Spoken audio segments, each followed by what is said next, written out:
안녕하세요. 네, 시청자님 어떤 종목 궁금하실까요? 저 대명에너지요.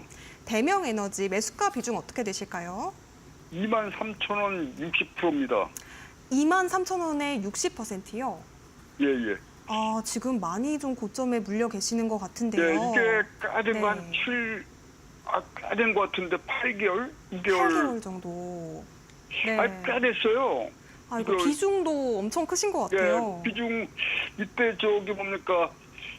이때 그 신재생 관련 그쪽에 바람이 불어가지고 아이고. 거의 많이 네네. 비중을 많이 전문가님께 치렀어요.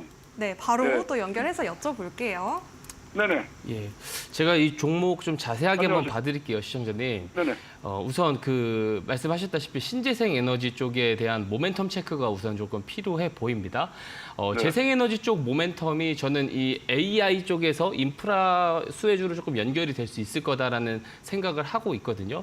최근에 들어오고 있는 매집 흐름도 저는 긍정적으로 보는 이유이기도 하고요. 이게 지금 얼마 전에 500만 주 넘게 거래돼가지고.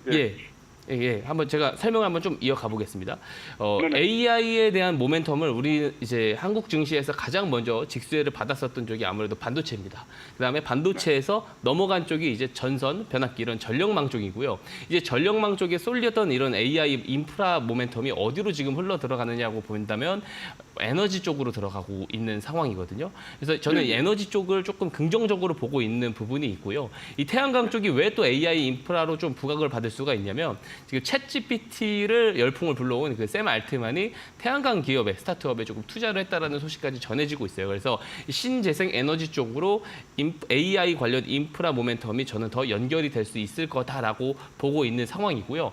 그리고 이 대명 에너지의 컨센서스를 좀 확인을 해보셨는지 모르겠는데 확인을 해보시면 현재 이제 주가 대비 현재 시가총액이 실적 대비 이렇게 고평가된 상황은 아니에요. 오히려 저평가로 지금 가고 있는 상황이기 때문에 저는 여기에 모멘텀까지 같이 만났기 때문에 또 최근에 거래량도 지금 들어오고 있습니다. 여기 화면을 보시게 되면은 거래량도 잘 들어와주고 있거든요. 500만 주 넘게 거래된 적이 있어요. 며칠 전에 한 일주일, 한 열흘 됐네. 예, 맞습니다. 그래서 저는 추가적인 기간 조정이 나오기는 쉽지 않을 것 같아요. 나와봤자 좀 제한적일 것 같고요.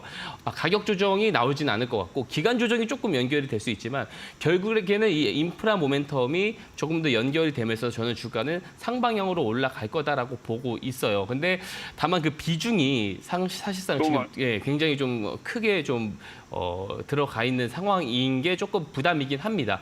하지만 매수가까지 못 가리라는 법은 저는 없다고 보거든요. 오히려 매수가까지 가더라도 내년 컨센서스까지 같이 이 밸류를 소화한다고 했을 때 그렇게 매수 단가, 평균 단가까지 올라가더라도 오히려 고평가 상황이 아니에요.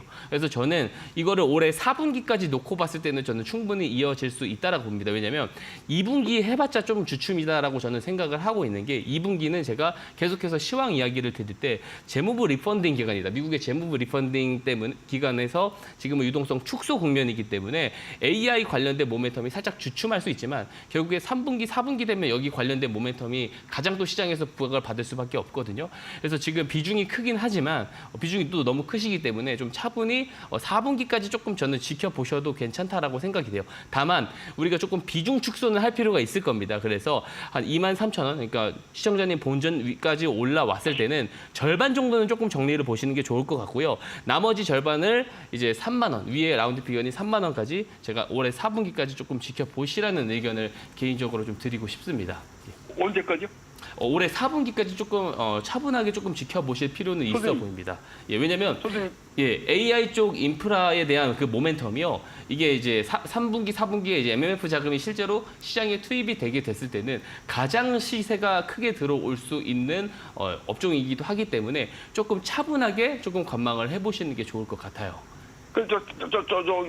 잠시 뭐 좀 말씀드려도 되겠습니까? 오늘 대명에너지가 실적이 나온다고 그러는데 실적이 좀 안 좋게 나왔어요. 그리고 이거를 돈이 조금 있어서 물타기를 너무 단가가 높아가지고요. 그걸 좀 한번 여쭤보겠습니다. 추가적인 물타기를 조금 진행하시는 것은 권장하지 않습니다. 왜냐하면 2분기 때는 조금 더 기간 조정은 연결이 될 수 있거든요. 지금 아무래도 지금 박스권 형태로 가고 있기 때문에 상단부에 매물대가 있는 것이 사실이에요. 그래서 2분기 때는 조금 더 기간 조정이 이어질 수 있기 때문에 당장 당장 이제 추가 매수를 더 추가적으로 하기보다는 조금 지켜보시다가요. 아마도 이제 하반기가 되게 됐을 때는 에너지 쪽, 태양광 쪽에 대한 매출도 조금은 더 올라갈 가능성이 저는 있다고 보고 있거든요. 그래서 이 예. 실적 성적이 내년까지 봐야 돼요. 왜냐하면 동사가 올해에 대한 어떤 그 실적 가이던스보다 내년에 대한 실적 가이던스가 조금 더 기대가 되는 상황이기 때문에 그런 맞습니다. 실적에 대한 부분은 4.6개월 정도 선반영하는 특징이 있습니다. 그래서 3분기로 넘어갔을 때부터는 그런 것들이 본격적으로 좀 밸류를 소화하면서